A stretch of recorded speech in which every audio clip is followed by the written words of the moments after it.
जय हिंद, जय महाराष्ट्र।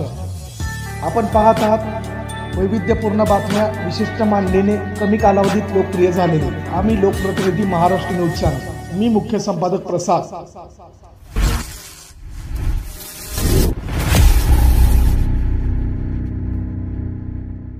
स्वर्गीय महेश अण्णा कोटे यांच्या पवित्र स्मृतीस अभिवादन करतो। मंचावरील उपस्थित सर्वच मान्यवर, महेश अण्णांवरती प्रेम करणारे सर्व व कोटे परिवारावरती प्रेम करणारे सर्व, इथं जमलेले सर्व बंधूंनो, खरं तर 1 तारखेला दरवर्षी आपण महेश अण्णांचा वाढदिवस अतिशय मोठ्या प्रमाणात साजरा करत असतो।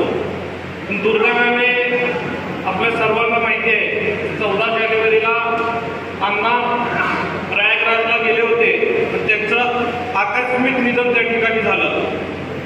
खरं तर त्यांचं राजकीय आयुष्य जर आपण पाहिलं तर 1992ला पहिल्यांदा नगरसेवक म्हणून ज्यावेळेस ते विडी घरकुल सारख्या भागात निवडून आले, त्यावेळेस तो भाग अनेक विकास कामांपासून वंचित होता आणि त्या ठिकाणी पिण्याची पाईपलाईन असेल, ड्रेनेज लाईन असेल, रस्ता असेल, दिवाबत्ती असेल, असे अनेक विकास कामं त्या ठिकाणी महेश अण्णांनी केले। आणि अनेकदा लोक सांगतात की त्या ठिकाणी ज्या घरांची किंमत 15-20 हजार रुपयाची होती, आज त्या घराची किंमत जवळजवळ 15-20 लाख रुपये झालेली आहे। म्हणजे महेश अण्णांचा कर्तृत्व कसं होतं हे मी वेगळं आपल्याला सांगण्याची गरज नाही, कारण माझ्यापेक्षा जास्त तुम्ही त्या गोष्टी अनुभवलेल्या आहात। पण अनेक स्वप्न ते सोलापूरकरांसाठी बघितले होते, ते स्वप्न मला वाटतं त्यांच्या हातून राहून गेले।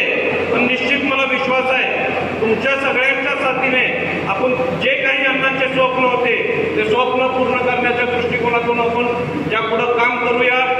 अनेक तरुणांना त्यांना रोजगार देण्याचा प्रयत्न त्यांचा होता, त्या IT पार्कच्या माध्यमातून असू दे, महिलांना रोजगार देण्याचा प्रयत्न त्यांचा होता।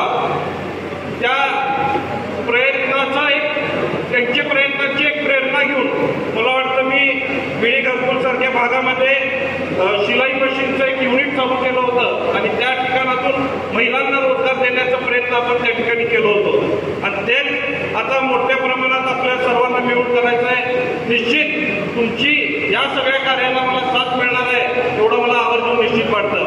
आज अनेक जण मनोगत व्यक्त करत असताना अण्णांच्या आठवणी असतील, अण्णांनी त्यांना केलेली मदत असेल, हे सगळेजण सांगत होते आणि निश्चित अशा कार्यक्रमासाठी मला तुम्हाला बोलावं लागतंय हे खरोखरच माझ्या मनात एक मोठी खंत माझ्या मनात आहे। कारण एवढ्या कमी वयात अण्णा या आपल्यातून निघून गेले, मला वाटतं कोणालाही अपेक्षित नव्हतं। हसत खेळत मला वाटतं ते अनेक जणांना 17 तारखेला सोलापूरला येऊन आपण बैठक करूया आणि पुढची दिशा ठरवूया असा अनेकांना त्यांनी निरोप दिला होता, पण अचानक अशी दुर्दैवी घटना घडली।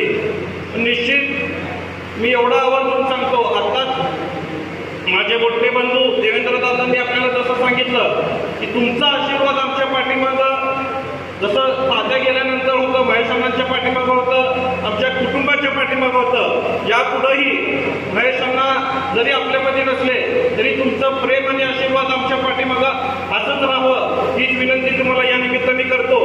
आणि तुमचे जे काही अडीअडचणी असतील ते अडीअडचणी आमच्या स्वतःचे समजून तुमच्या अगोदर त्या अडीअडचणी सोडवण्यासाठी आम्ही तुमच्या पुढं राहू एवढं आवाज सांगतो।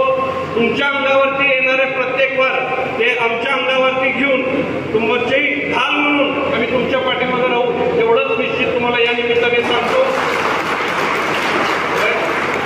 विष्णू महेश प्रतिष्ठानची घोषणा मी आज या ठिकाणी करतोय। विष्णू महेश प्रतिष्ठानच्या वतीने जे काही स्वर्गीय विष्णुपंत तात्यासाहेबांनी व स्वर्गीय महेश अण्णांनी या सोलापुरात काम केलंय त्या दृष्टिकोनातून त्या संस्थेच्या माध्यमातून आपण